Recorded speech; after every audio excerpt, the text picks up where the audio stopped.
இங்கே பாண்டியனுடைய வீட்டில் வந்து நம்ம தங்கமயிலோட அம்மா வந்து செம்மையாக பிரச்சனை மேலே பிரச்சனை பண்ணிட்டு போயிடுறாங்க. இதெல்லாம் கவனிச்ச மீனா வந்து இதுக்கு மேலே நம்ம எப்படியே விட்டது சும்மா வராது, அவங்களுக்கு நம்ம ஒரு வழி பண்ணி ஆகணும். அது மட்டும் இல்லாமல் பொய்க்கு மேலே போய் சொல்லிட்டு நம்ம மாமாவை வந்து மிரட்டிட்டு போகிறாங்க. அது மட்டும் இல்லாமல் ஜீவனாம்சம் கேட்புன்னு சொல்லிட்டு கூட கொஞ்சம் திமிர்த்தனம் பண்ணிட்டு இருக்காங்க. இதை நம்ம பார்த்துக்கிட்டு நம்ம இப்படியே அமைதியாக இருந்தால் வேலைக்கு ஆகாது, நம்ம உடனே தான் ஸ்டெப் எடுக்கணும் அப்படின்னு சொல்லிட்டு நேராக நம்ம தங்கமயிலோட வீட்டுக்கு போகிறாங்க. அங்கே வீட்டுக்கு போனோடனே தங்கமயிலை பார்த்து, இதுக்கப்புறம் நான் சும்மா இருக்க மாட்டேன், நான் எல்லா உண்மையை சொல்ல போகிறேன், நீங்கள் ஓவராக தான் பண்ணிகிட்ருக்கீங்க, மாமா அது கோவத்தில் பேசுகிறாங்கன்னு சொல்லிட்டு நீங்களும் ஜீவனாசம் கேட்ப அது இதுன்னு சொல்லிட்டு இருக்கீங்க, இதில் கொஞ்சம் மட்டும் நியாயமாக இருக்கா அப்படின்னு சொல்லிட்டு ரொம்ப கோவமாக தங்கமயிலை பார்த்து கேட்குறாங்க. இதெல்லாம் பார்த்தா தங்கமயிலோட அம்மாவுக்கு ரொம்ப வந்து, நீ என்ன வக்காலத்து வாங்க வந்திருக்க, தேவையில்லாமல் இங்கே வந்து பேசிகிட்டு இருக்காது, அங்கே சப்போர்ட்டுக்கு அனுப்பி போட்டிருக்காங்களா என்ன, நாங்கள் ஜீவனாசம் கேட்குறது அது மட்டும் இல்லாமல் நீங்கள் என்ன போலீஸ் ஸ்டேஷனுக்கு போகிறது, நாங்களே போலீஸ் ஸ்டேஷனில் போய் உங்கள் மேலே கம்ப்ளைண்ட் பண்ணுறோம் பாருங்கள் அப்படின்னு சொல்லிட்டு ரொம்பவே கோவமாக கத்தவே. இதெல்லாம் பார்த்து மீன் வந்து செம்ம ஷாக் ஆகுறாங்க. என்ன இவங்க இவ்வளோக்குள்ளே போய் சொல்லிட்டு நம்மக்கிட்டேயே இந்த அளவுக்கு கோவமாக பேசிகிட்டு இருக்காங்க, போலீஸ் ஸ்டேஷன் போவோம் அது இதுன்னு சொல்லிட்டு இருக்காங்க அப்படி சொல்லிட்டு ரொம்பவே கோவமாக,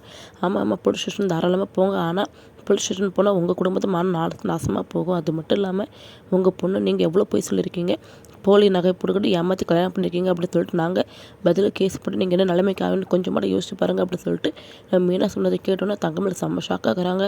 நம்ம மீனா சொன்ன மாதிரியே தங்கமேலோட உண்மை எல்லாமே வீட்டில் போட்டு கொடுத்துருவாங்களா என்ன. அது மட்டும் இல்லாமல் தங்கமேலோட நிலைமை என்ன ஆகும், நகை விஷயம் தெரிஞ்சிச்சுன்னா தங்கமேலோட நிலைமை சுத்தமாக மோசமாயிரும்.